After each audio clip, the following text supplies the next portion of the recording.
I didn't raise my voice that night. I didn't argue. I didn't even move. I watched my 6-year-old daughter shrink in her chair while my sister laughed at the device on her ear, and my father brushed it off as a joke. Forks clink-edged. Smiles stayed. I stayed silent. My husband didn't. He stood up, walked to the door, and opened it without a word, just a boundary. What they didn't know was this. By the next morning, that silence would change everything. Before I tell you how, tap like, comment where you're listening from, and share if you've ever protected your child from family. My name is Lily.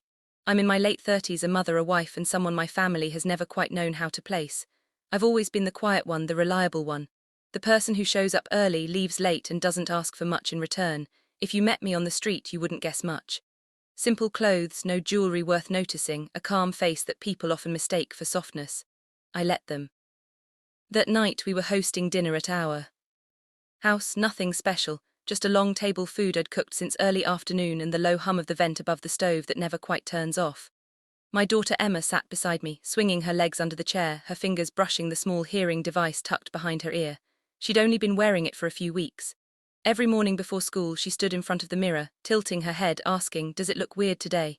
And every morning I told her the truth. It looks like you. Emma is 6, curious, gentle. She hears the world a little differently now, and she's learning how to trust it again. We'd been practicing sounds at the kitchen table, the click of a pen, the timer on the oven, my voice when I whispered her name. That night she was proud. She wanted everyone to see how brave she was being. My sister Rachel arrived late as usual. Loud laugh, sharp eyes. She scanned the room the way some people check prices, measuring, judging. My parents followed. Her lead, settling into their seats like this, was all familiar territory, comfortable, predictable. My brother barely looked up from his phone. At first the conversation stayed safe. Work, traffic, someone's upcoming vacation. Emma leaned toward me and whispered when she heard her name across the table, her face lighting up every time she caught a word on her own. Then Rachel noticed the device. She didn't ask, she didn't lower her voice. She pointed, tilted her head, and smiled in that way that always made my stomach tighten. The table went quiet for just a second, not the awkward kind, the waiting kind. I answered before anyone else could. Calm, measured. I explained what it was, why Emma needed it, how well she was doing. I kept my voice steady because I believed stupidly that clarity would be enough. My mother's smile tightened. My father leaned back in his chair. Emma stopped swinging her legs. I felt something shift in the room. Not loud, not sudden, just a subtle change, like the air pressure dropping before a storm you don't see coming yet, and still I stayed seated. Still I tried to hold the moment together. I didn't realize then that this was the last normal minute we were going to have. Rachel didn't laugh right away. She leaned forward first, squinting like she was trying to understand a puzzle she didn't respect.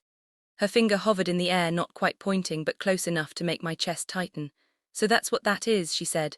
I thought it was some kind of gadget. I felt Emma's shoulder press into my arm. Her body went still. The kind of still that isn't calm, just careful.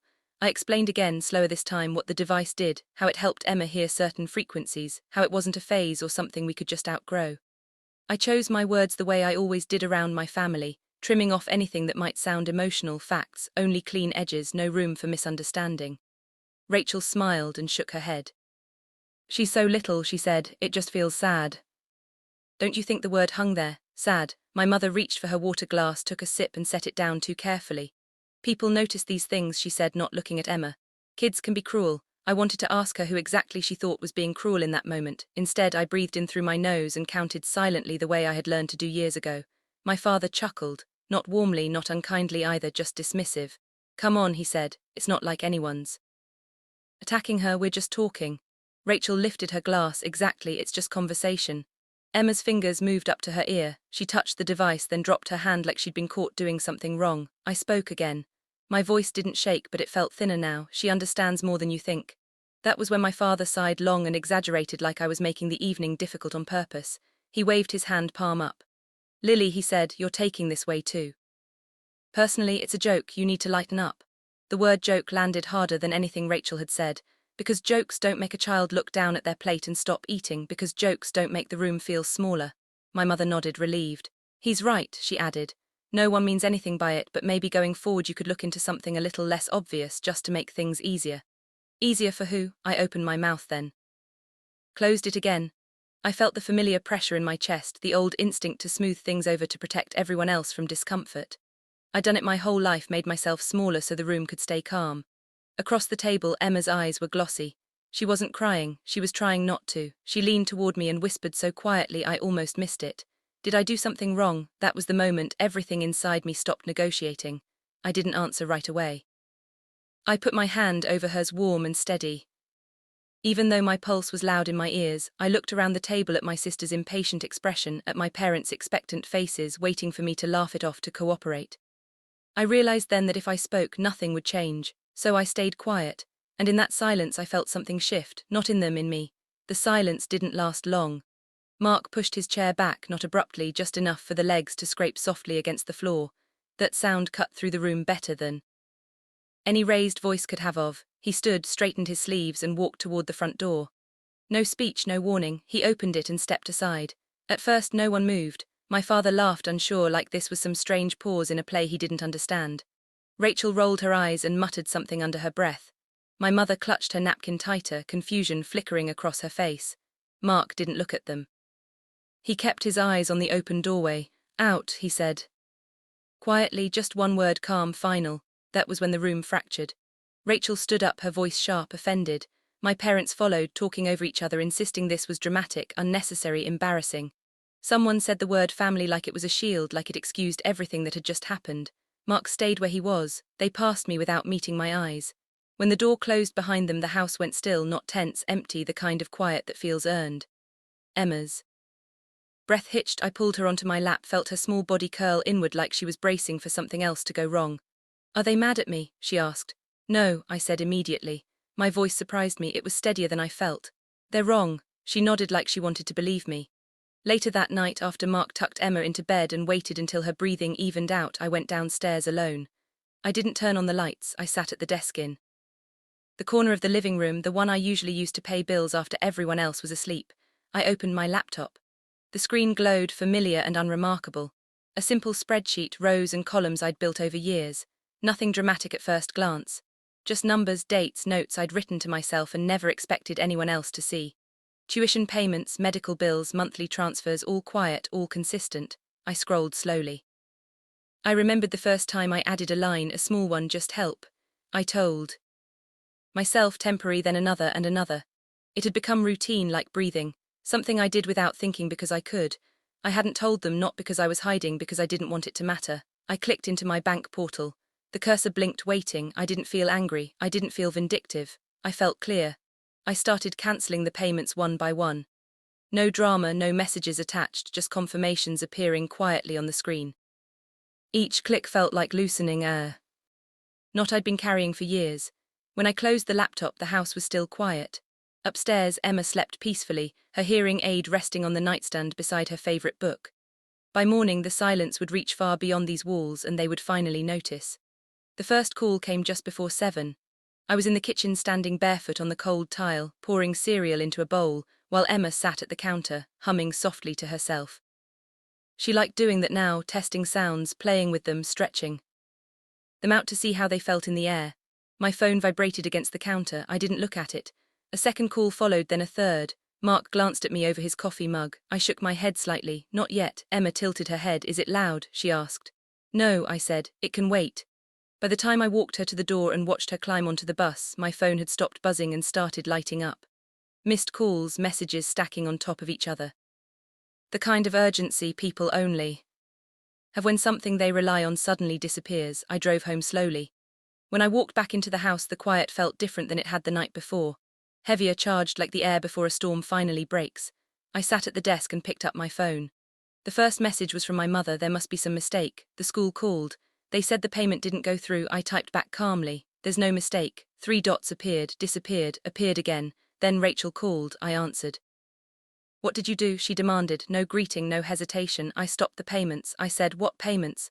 Her voice wavered just enough to tell me she already knew. The ones I've been making for years. There was a pause, a long one. That's not funny, Lily, she said. The school is saying we owe a huge amount. I'm sure they are. She laughed sharply. You don't get to just pull something like this. Sophie and Nathan's education isn't a game. I leaned back in my chair and looked at the window. The street outside was quiet. Ordinary. It's not a game, I said. It's a responsibility, one that belongs to you and your husband. Her breathing turned fast. You're not making any sense, so I stopped softening it. The tuition payments, the ones covering both kids, those came from me. Silence. I set it up years ago, I continued. I didn't announce it. I didn't put my name on anything. I just made sure the bills were paid. You don't have that kind of money, she said finally, flat certain. I almost smiled. I work in medical technology, I said. That's all you've ever needed to know. But what I actually do, it's done well. Her voice dropped. How well? Well enough to pay for private school, apparently. She whispered my name like she was trying to ground herself. This is insane. Last night was a joke. You're blowing this out of proportion. A joke, I repeated, that made my daughter touch her ear like it was something shameful. That's not what I meant. I don't know what you meant. I said I know what happened. She started talking fast, then apologizing without saying sorry, explaining without taking responsibility, promising she'd talk to the kids, that she didn't realize that she was stressed, that it wasn't fair to punish them. I'm not punishing them. I said I'm stepping back. I ended the call. My father called next. He didn't yell. That surprised me. What's going on? He asked, his voice tight. Your mother is upset. The club called. The billing office at her doctor's office called too. Yes, I said. I cancelled everything. He laughed, disbelieving. Everything, the membership, the extra medical bills, the support I've been giving your son, all of it. There was a long silence. Why would you do that? He asked finally. Over something so small. I closed my eyes. Small, I said. My daughter asked me if she was broken. He exhaled sharply. You're being emotional? No, I said. I'm being clear. You never told us you were paying for these things, he said. How were we supposed to know? That's exactly the point, I replied. You didn't know, you didn't ask, you didn't wonder. He tried a different approach. We're family, family. The word felt thin now. Family doesn't mock a child, I said. Family doesn't suggest hiding medical equipment to protect appearances. Family doesn't benefit quietly and then dismiss the person providing it. He went quiet. I've been covering roughly the same amount every month for years, I continued.